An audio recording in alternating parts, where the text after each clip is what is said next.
Hello दोस्तों, स्वागत है आपका स्टडी नाउ 6 चैनल पे। आशा है आप सभी ठीक होंगे। तो आज की क्लास में हम लोग हिंदी साहित्य प्लस हिंदी व्याकरण से संबंधित कुछ महत्वपूर्ण प्रश्नों को देखेंगे। इसके अलावा मुझे रिकॉर्डेड वीडियोस डालनी पड़ रही हैं फ़िलहाल के लिए, क्योंकि लाइव वीडियो में साउंड क्वालिटी अभी उतनी अच्छी नहीं है। तो जैसे ही सब कुछ सही हो जाएगा मैं लाइव वीडियोस लेकर आने की कोशिश करूँगी। ठीक है, तो चलिए फिर शुरू करते हैं आज की क्लास। पहला प्रश्न है, बाबालाल और दारा शिकोह का वार्तालाप किस ग्रंथ में संग्रहित है? बाबालाल और दारा शिकोह का वार्तालाप किस ग्रंथ में संग्रहित है? तो असरारे मार्फत नामक ग्रंथ में संग्रहित है बाबालाल और दारा शिकोह का वार्तालाप। इसके अलावा बाबालाली संप्रदाय से संबंधित बाबालाल का शैल बड़ौदा में है। बाबालाली संप्रदाय से संबंधित बाबालाल का शैल बड़ौदा में है। बाबालाल संप्रदाय का प्रधान स्थान गुरदासपुर के श्री ध्यानपुर गांव में है। बाबालाल संप्रदाय का प्रधान स्थान कहाँ है? तो गुरदासपुर के श्री ध्यानपुर गांव में। अगला प्रश्न देखते हैं।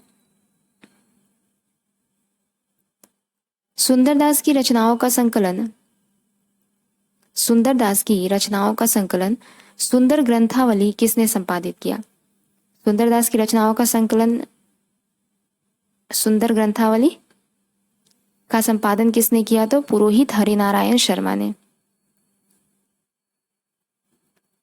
पुरोहित हरिनारायण शर्मा ने सुंदर ग्रंथावली नामक ग्रंथ का संपादन किया। और यह किन की रचनाओं का संकलन है? तो संत सुंदरदास की रचनाओं का संकलन है सुंदर ग्रंथावली। इसके अलावा संत कवियों में एकमात्र सुशिक्षित एवं काव्य कला से निपुण संत सुंदरदास माने जाते हैं। ठीक है, अगला प्रश्न देखते हैं। कौन सा संत कवि श्रृंगार रस की रचनाओं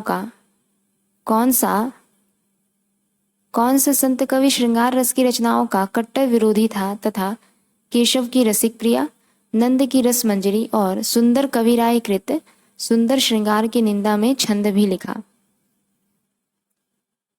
किस संत कवि ने श्रृंगार रस की रचनाओं का कट्टर विरोध किया तथा केशव की रसिक प्रिया, नंद की रस मंजरी और सुंदर कविराय कृत सुंदर श्रृंगार की निंदा में छंद लिखा? तो संत सुंदरदास ने। ठीक है, संत सुंदरदास ने। अगला प्रश्न देखेंगे। बरनों में साहिब तुम्हारे चरना संतन सुखलायक दायक प्रभु दुखरना पंक्तियां किनकी है? बरनों में साहिब तुम्हारे चरना संतन सुखलायक दायक प्रभु दुखरना पंक्तियां किनकी है? तो धर्मदास की ये पंक्तियां हैं। ठीक है, धर्मदास कबीरदास के शिष्य थे। इसके अलावा कबीरवाणी को बीजक में धर्मदास ने ही संकलित किया। कबीरवाणी को बीजक में धर्मदास ने संकलित किया। कबीर की मृत्यु के बाद उनके उत्तराधिकारी धर्मदास बने थे। अगला प्रश्न देखेंगे। किस संत कवि ने सबंगी नामक रचना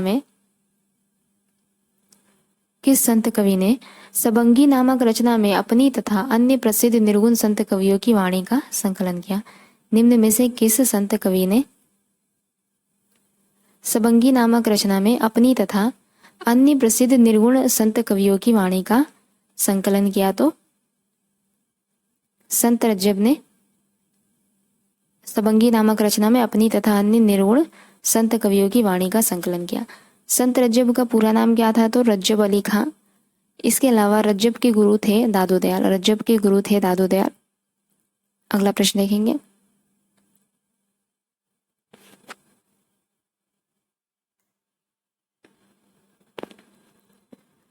अगला प्रश्न है, सुखमनी 52 अखरी 12 मासा किस सिख गुरु की रचनाएं हैं? सुखमनी 52 अखरी और 12 मासा किस सिख गुरु की रचनाएं हैं? तो सिखों के 5वें गुरु अर्जुन देव की ये रचनाएं हैं। सुखमनी 52 अखरी और 12 मासा गुरु अर्जुन देव की रचनाएं हैं, जो कि सिखों के 5वें गुरु थे। इसके अलावा गुरुओं की बानियों तथा सिख पंथ के बाहर के कुछ संतों की बानियों का संग्रह और संपादन सन 1604 ईस्वी में गुरु अर्जुन देव ने किया। गुरुओं की बानियों तथा सिख पंथ के बाहर के कुछ संतों की बानियों का संग्रह और संपादन सन 1604 ईस्वी में गुरु अर्जुन देव ने किया। अगला प्रश्न देखेंगे, किस सिख गुरु ने गुरुओं की परंपरा समाप्त कर उनके स्थान पर गुरु ग्रंथ साहिब को गुरु पद पर प्रतिष्ठित किया और दशम ग्रंथ की रचना की? किस सिख गुरु ने गुरुओं की परंपरा समाप्त कर उनके स्थान पर गुरु ग्रंथ साहिब को गुरु पद पर प्रतिष्ठित किया और दशम ग्रंथ की रचना की? तो गुरु गोविंद सिंह जी ने गुरुओं की परंपरा समाप्त कर उनके स्थान पर गुरु ग्रंथ साहिब को गुरु पद पर प्रतिष्ठित किया और दशम ग्रंथ की रचना की। ठीक है, अगला प्रश्न देखते हैं,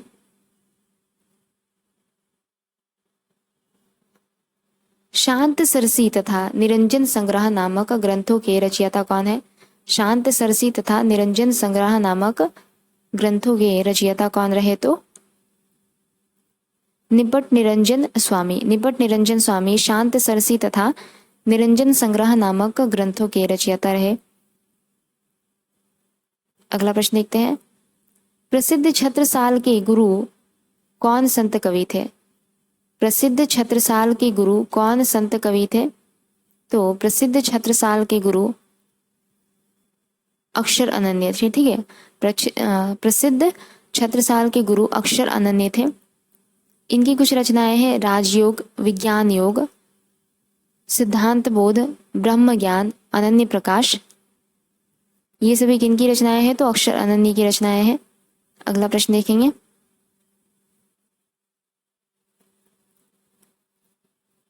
निम्न में से राजस्थान के प्रमुख संत कवि कौन नहीं थे?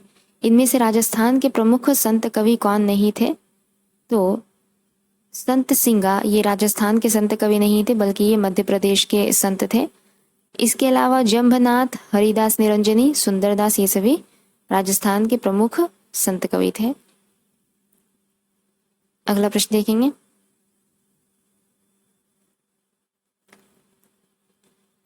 निम्न में से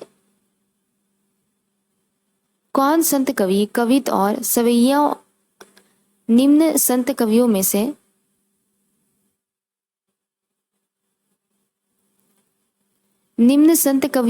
कौन संत कवि कवित और सवैयों की रचना में सिद्धहस्त थे? इन संत कवियों में से कौन से संत कवि कवित और सवैयों की रचना में सिद्धहस्त थे? तो संत सुंदरदास कवित और सवैयों की रचना में सिद्धहस्त थे। अगला प्रश्न देखते हैं, किस आलोचक ने ईश्वरदास की सत्यवती कथा को प्रेमाख्यानक परंपरा की प्रथम कृति माना है? किस आलोचक ने ईश्वरदास द्वारा रचित सत्यवती कथा नामक ग्रंथ को प्रेमाख्यानक परंपरा की प्रथम कृति माना है? तो आचार्य हजारी प्रसाद द्विवेदी जी ने ईश्वरदास द्वारा रचित सत्यवती कथा को प्रेमाख्यानक परंपरा की प्रथम कृति माना है। इसके अलावा आचार्य शुक्ल ने कुतुबन द्वारा रचित मृगावती को प्रेमाख्यानक परंपरा का प्रथम रचना माना है। ठीक है, डॉक्टर रामकुमार वर्मा ने मुल्ला दाऊद के चंदायन को प्रेमाख्यानक परंपरा की प्रथम कृति माना है। डॉक्टर रामकुमार वर्मा ने मुल्ला दाऊद द्वारा रचित चंदायन को प्रेमाख्यानक परंपरा की प्रथम कृति माना है। ठीक है, अगला प्रश्न देखते हैं, छता तेरे राज में धक धक धरती होए, जित जित घोड़ा मुख करे तित तित पत्ते होए। छता तेरे राज में धक धक धरती होए, जित जित घोड़ा मुख करे तित तित पत्ते होए। प्रस्तुत पंक्तियां किनकी है? तो प्राणनाथ। प्रस्तुत पंक्तियां प्राणनाथ से संबंधित है। अगला प्रश्न देखते हैं,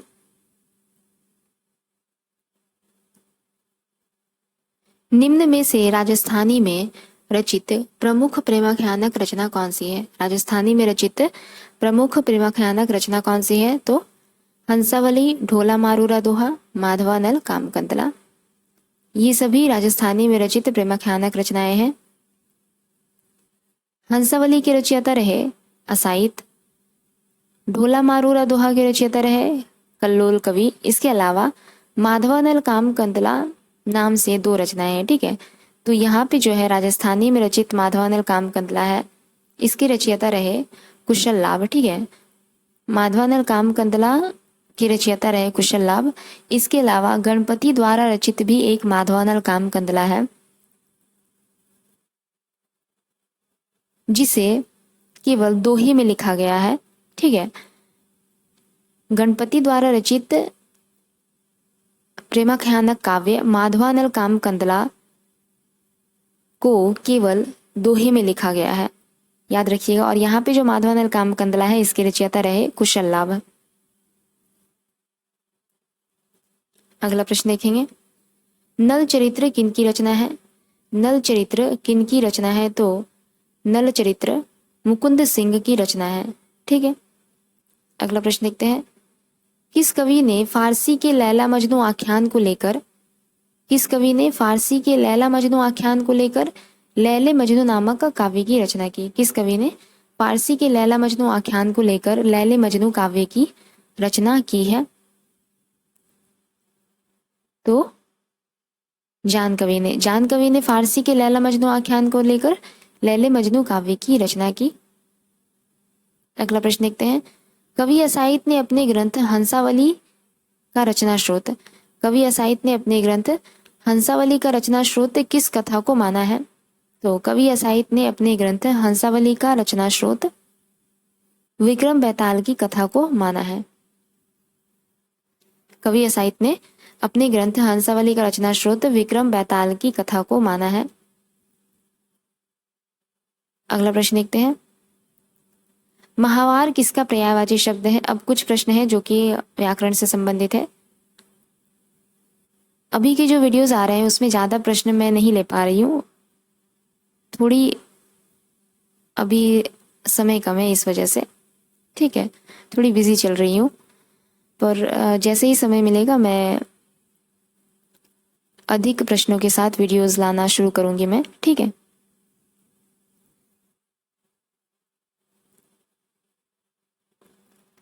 महावार किसका पर्यायवाची है? तो महावार प्रति माह का पर्यायवाची है। महावार प्रति माह का पर्यायवाची है। अहि निम्न में से किसका पर्यायवाची नहीं है? अहि निम्न में से किसका पर्यायवाची नहीं है? तो अहि सिंदूर का पर्यायवाची नहीं है, सिंदूर शब्द का पर्यायवाची नहीं है। अगला प्रश्न है, कल्पद्रुम किसका पर्यायवाची नहीं है? कल्पद्रुम किसका पर्यायवाची नहीं है? तो कल्पद्रुम बोधि वृक्ष का पर्यायवाची नहीं है। चपला का समानार्थी क्या हो जाएगा? चपला का समानार्थी क्या हो जाएगा? तो दामिनी। चपला का समानार्थी शब्द है दामिनी। वारुण का विलोम शब्द क्या हो जाएगा? वारुण का विलोम शब्द क्या हो जाएगा? तो निष्ठुर। वारुण का विलोम शब्द हो जाएगा निष्ठुर।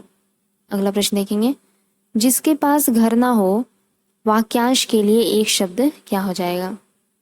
जिसके पास घर ना हो वाक्यांश के लिए एक शब्द हो जाएगा अनिकेत। ठीक है, अनिकेत। अगला प्रश्न देखेंगे, दिशाएं ही जिनके वस्त्र है, वाक्यांश के लिए एक शब्द क्या हो जाएगा? दिशाएं ही जिनके वस्त्र है, वाक्यांश के लिए एक शब्द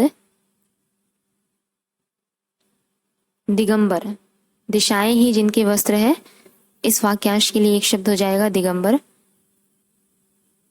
अगला प्रश्न है, मैंने एक हिरन को देखा, मैंने एक हिरन को देखा जो घायल था, यह कौन सा वाक्य है? मैंने एक हिरन को देखा जो घायल था, यह कौन सा वाक्य है? तो यह एक मिश्र वाक्य है। ठीक है, यह एक मिश्र वाक्य है। तो आज का ये हमारा अंतिम प्रश्न रहा।